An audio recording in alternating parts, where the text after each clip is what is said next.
जिस उम्र में लोग अपने कामकाज से छुट्टी लेके रिटायर होने की प्लानिंग करते हैं, अपनी जिंदगी के उस पड़ाव में इस इंसान ने दुनिया का सबसे बड़ा रेस्टोरेंट खोल के सबको ये दिखा दिया कि सक्सेस आपको जिंदगी के किसी भी पड़ाव में मिल सकती है। तो आप ये कभी ना सोचे कि अब बहुत देर हो चुकी है। Saint Louis, Missouri, 1954। एक मिडिल एज्ड सेल्समैन को दिखाया जाता है जो अपने मिल्क शेक मिक्सिंग मशीन लेके स्टोर टू स्टोर विजिट कर रहे हैं, लेकिन उसे किसी भी जगह से ऑर्डर नहीं मिल रहे हैं। लेकिन यह आदमी अपनी कोशिश जारी रखता है और एक दिन ऐसे ही ये दुनिया का सबसे सक्सेसफुल इंसान बन जाता है। तो ऐसे ही पीछे ना हटने के जुनून के साथ ये पूरे शहर में घूम घूम कर नए नए शॉप्स ढूंढ रहे थे, लेकिन उसे यहाँ से भी कोई ऑफर नहीं मिलता। तो वो अपने ऑफिस में अपने सेक्रेटरी को कॉल करता है। उनकी सेक्रेटरी उन्हें बताती है कि उन्हें 6 मिल्क शेक का ऑर्डर अभी अभी मिला है जो सेंट बर्नार्डिनो पहुंचाना है। ऑर्डर की क्वांटिटी सुन के पहले तो ये खुश हो जाते हैं, लेकिन इसी के साथ थोड़े से हैरान भी होते हैं कि एक रेस्टोरेंट को आखिर इतने मिल्क शेक क्यों चाहिए। तो वो कंफर्म होने के लिए उसी रेस्टोरेंट को कॉल करते हैं, लेकिन रेस्टोरेंट ओनर्स ने इस बार 6 की जगह 8 मिल्क शेक ऑर्डर कर दी। वो बहुत ज्यादा क्यूरियस हो जाते हैं और तभी एक मैप निकालते हैं, रेस्टोरेंट का पता ढूंढते हैं और गाड़ी लेके निकल जाते हैं। इसके बाद वो एक रेस्टोरेंट के सामने आ पहुंचते हैं और रेस्टोरेंट के सामने का नजारा देख वो दंग रह जाते हैं। वो देखते हैं कि सैकड़ों की संख्या में लोग भीड़ लगाकर लाइनों में लग के अपने ऑर्डर का इंतजार कर रहे हैं। इससे पहले उन्होंने ऐसा कुछ भी अपनी पूरे जिंदगी में नहीं देखा था। तो वो भी लाइन में खड़े हो जाते हैं देखने के लिए कि आखिर क्या सर्व कर रहे हैं ये लोग, जो यहाँ पे लोग इतने लंबे लाइनों में खड़े हैं। लेकिन इतने बड़े लाइन के बावजूद उन्हें सिर्फ 30 सेकंड के अंदर ही अपना ऑर्डर रिसीव हो जाता है। रे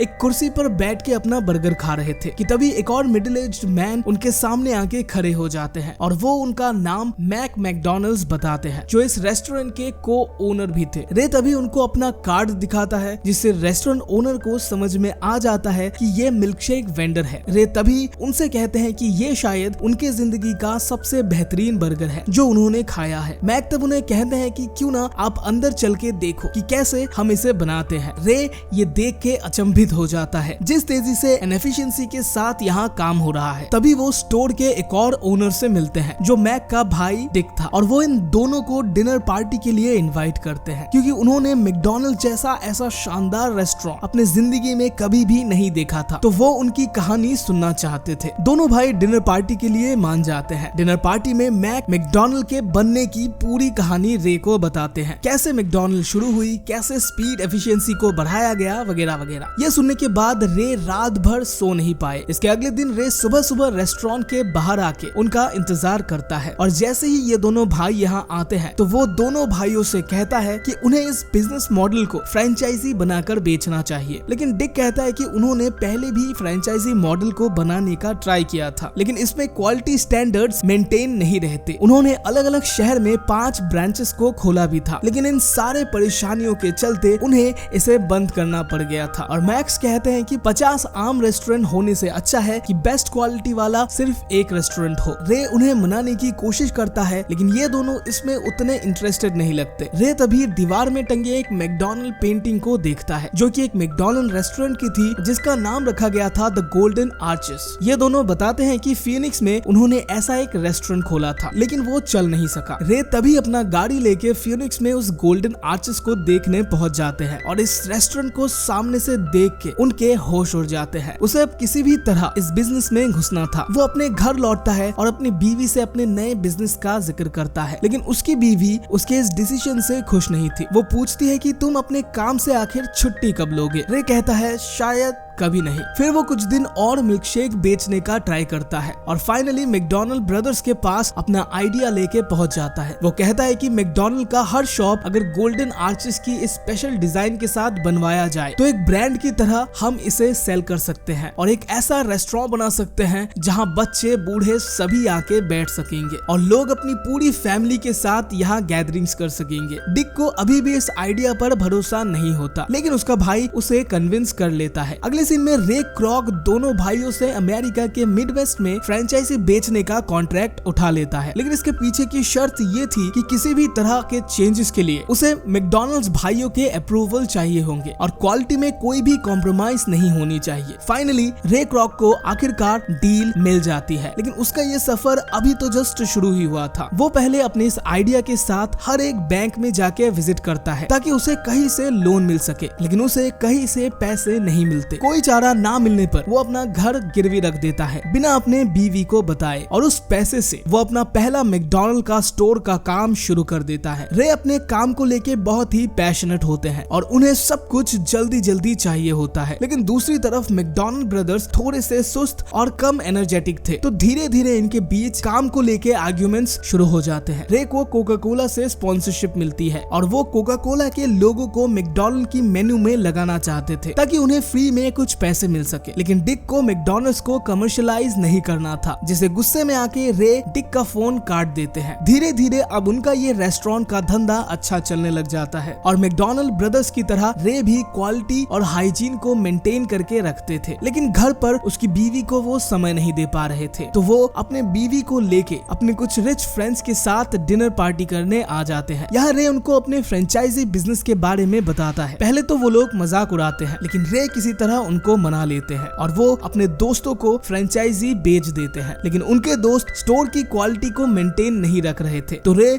उनके फ्रेंचाइजी को कैंसिल कर देते हैं। कुछ दिनों के बाद उसके ऑफिस में एक लड़का बाइबल बेचने आया था। रे देखता है कि ये आदमी उसी की तरह पैशनेटली बाइबल बेचने की कोशिश कर रहा है, तो वो उसे भी एक मैकडॉनल्ड फ्रेंचाइजी बेच देता है और उसका ये डिसीजन एकदम सही होता है। ये दोनों बहुत ही बखूबी अपना रेस्टोरेंट चला रहे थे। इसी तरह रे को जो भी अच्छा या काम का इंसान मिलता था वो उसे फ्रेंचाइजी बेच देते थे। धीरे धीरे वो कई सारे रिलीजियस ऑर्गेनाइजेशंस, होटल्स, लॉजेस में लोगों को बुलाते और उन्हें अपने प्रोडक्ट के बारे में बताते और ऐसे ही कई सारे नए रेस्टोरेंट्स ओपन होने लगे। धीरे धीरे अमेरिका के इस साइड में रे मैकडॉनल्ड्स का मेन चेहरा बन चुके थे, लेकिन अब वो मैकडॉनल्ड को यहाँ से बाहर पूरे अमेरिका में स्प्रेड करना चाहते थे, लेकिन उसकी सेक्रेटरी उसे बताती है कि कॉन्ट्रैक्ट के मुताबिक उसे इन फ्रेंचाइजी से सिर्फ 1.4% प्रॉफिट ही मिल रहे हैं, जिसमें वो अब इस काम को इससे ज्यादा स्प्रेड नहीं कर सकते। वो मैकडॉनल्ड ब्रदर्स को कॉल करता है और डील को एक और बार नेगोशिएट करने को कहता है, लेकिन डिक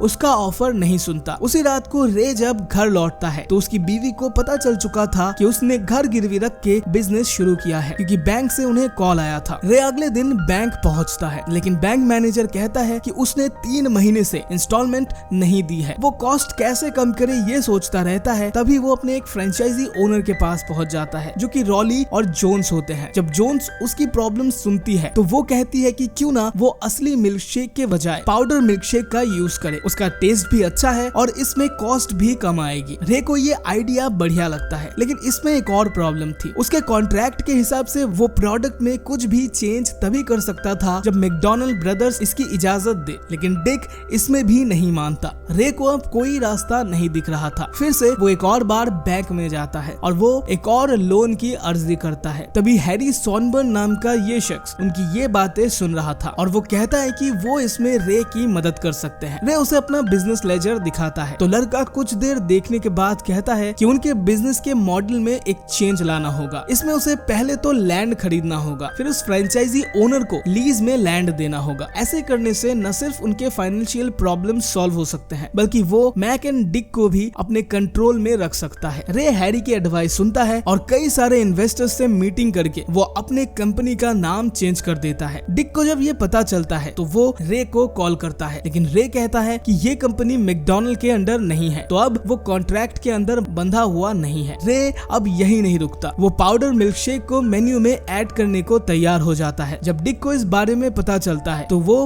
रे को उनके कॉन्ट्रैक्ट के बारे में याद दिलाता है। रे जवाब में कहता है कि कॉन्ट्रैक्ट तो टूटने के लिए ही बनती है। इस वक्त तक रे बिजनेस में पूरी तरह अपना पकड़ बना चुका था। अब वो अपने वाइफ से भी डिवोर्स लेना चाहता था। वो उसे अपनी सारी जायदाद देने के लिए तैयार हो जाता है, लेकिन मैकडॉनल्ड्स बिजनेस से उसे कुछ भी नहीं मिलेगा। इसके बाद वो एक लॉयर को हायर करता है ताकि वो मैकडॉनल्ड ब्रदर्स से अपना कॉन्ट्रैक्ट रीनेगोशिएट कर सके और अब उसे कंपनी का ओनरशिप चाहिए था और वो मैकडॉनल्ड भाइयों को एक लेटर सेंड कर देता है, जिसे देख के मैक को काफी गुस्सा आ जाता है और उसे दिल का दौरा पड़ता है। हॉस्पिटल में रे रे मैक को देखने आता है और फूलों के गुलदस्तों के साथ वो मैक को एक ब्लैंक चेक देता है। वो अब इन दोनों भाइयों से कंपनी को खरीद लेना चाहता है। यहाँ दोनों भाइयों को रे के ऊपर यकीन नहीं आ रहा था। फाइनली ये दोनों भाई $2.7 मिलियन के बदले कंपनी को बेच देते हैं और उन्हें अपना स्टोर भी रखने की इजाजत मिल जाती है और हर साल कंपनी के अर्निंग्स में से 1% प्रॉफिट भी उन्हें मिलने वाला था। McDonald brothers